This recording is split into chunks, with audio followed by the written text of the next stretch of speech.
à la mer Rouge et je vais passer à pied sec et à bras étendus.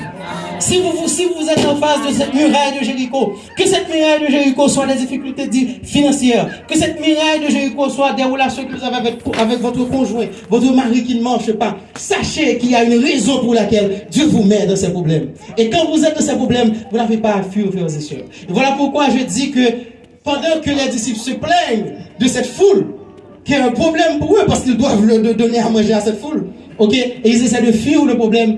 Mais ce qu'ils n'avaient pas compris, c'est que ce problème-là, c'est leur zone de croissance.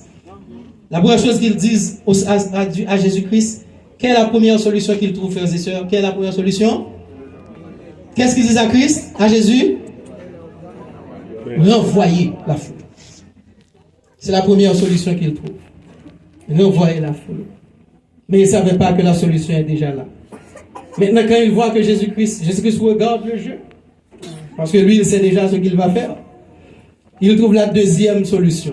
La deuxième solution, ils disent, laissez-nous aller chercher de la nourriture, acheter de la nourriture. C'est la deuxième solution. De les deux solutions, il y a une fuite. La première solution, c'est la foule qui doit fuir. Seigneur, faites partir de ces problèmes. Je ne veux pas de ces problèmes. J'ai un problème de résidence. Faites partir de ces problèmes, Seigneur. Je suis malade. J'ai des douleurs. Seigneur, élimine ces douleurs. J'ai des problèmes avec mon conjoint. Mes enfants, ça me donne des problèmes. Je n'arrive pas à payer mon loyer. Je n'arrive pas à payer mon hypothèque. Seigneur, faites partir de ces problèmes. C'est ce que nous disons. Mais pendant que nous demandons à Dieu de faire partir tous ces problèmes, de les éliminer, mais nous demandons à Dieu, Seigneur, je veux voir ta gloire. Comment est-ce que vous voulez voir la gloire du Seigneur si vous ne rencontrez pas de problèmes sur cette terre? C'est pourquoi le Christ a dit, je vous ai dit ces choses afin que vous ayez la paix en moi. Vous aurez des tribulations dans le monde. Oui, nous aurons des tribulations. Vous êtes d'accord, frères et sœurs? Mais prenez courage. Parce que j'ai vaincu le monde. La deuxième solution qu'il trouve, écoute, Seigneur, si tu ne veux pas faire partir la foule, eh bien, dans ce cas, nous allons partir. Parce qu'en partant, nous allons pouvoir rapporter la nourriture qui manque. En fait, ce qu'ils sont en train de dire à Jésus-Christ, Seigneur, je ne suis pas prêt pour résoudre ce problème. Très souvent, c'est ce qui nous arrive quand le comité d'église nous choisit pour être diacre, pour être diaconesse, pour prêcher, pour être moniteur. Ok? Comme vous le voyez dans cette église, il y a une carence. On voit une personne occuper 4 places. Et quand moi je demande aux gens, mais pourquoi est-ce que tout le monde ne participe pas? Et puis on me dit que c'est parce que les gens refusent. J'ai pas le temps. Je ne suis pas disponible. C'est ce que les disciples sont en train de dire. Seigneur, je ne suis pas qualifié pour donner à manger à cette foule. Laissez-moi aller me qualifier. Laissez-moi aller dans les villes acheter de la nourriture. Donc je vais me qualifier. Et quand je me serai qualifié, quand j'aurai acheté assez de nourriture, assez de paix, je pourrai revenir au Seigneur. Et je pourrai résoudre le problème.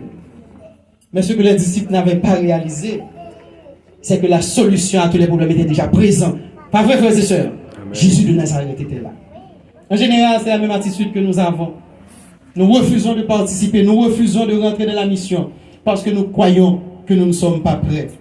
Je vais vous dire un secret, mes frères et mes sœurs. Tous les gens que vous voyez qui sont en train d'accomplir leur mission, que ce soit à l'église ou en dehors de l'église, tous ces gens-là n'étaient pas qualifiés au départ. Vous le savez, frères et sœurs? C'est Dieu qui les a qualifiés. Si vous acceptez de participer dans l'œuvre du Seigneur, le Seigneur va vous qualifier, frères et sœurs. Vous le savez? Le Seigneur ne choisit pas des gens qualifiés. Il choisit des gens qui ne sont pas qualifiés et il les qualifie pour son service, frères et sœurs. Amen. Donc la réponse du Christ à ces deux excuses, laissez-moi partir, ou bien faites partir la foule. La réponse du Christ est claire. Donnez-leur vous-même à manger. Donc le Christ pose le problème. Parce qu'il sait que la réponse qu'il va donner est déjà là. Ce que les disciples n'avaient pas réalisé, c'est que ce qu'ils ont seulement, parce qu'il y a 15 000 personnes, et quand le Christ leur dit, qu'est-ce que vous avez? Le Christ leur dit, qu'est-ce que vous avez? Et il ajoute, allez chercher. Parce qu'il sait déjà ce que les disciples vont dire. Les disciples vont dire qu'on n'a absolument rien. Parce que quand ils auront comparé ce qu'ils ont avec ce que la foule représente 15 000 personnes. La seule réponse logique, rationnelle, concrète, c'est que je n'ai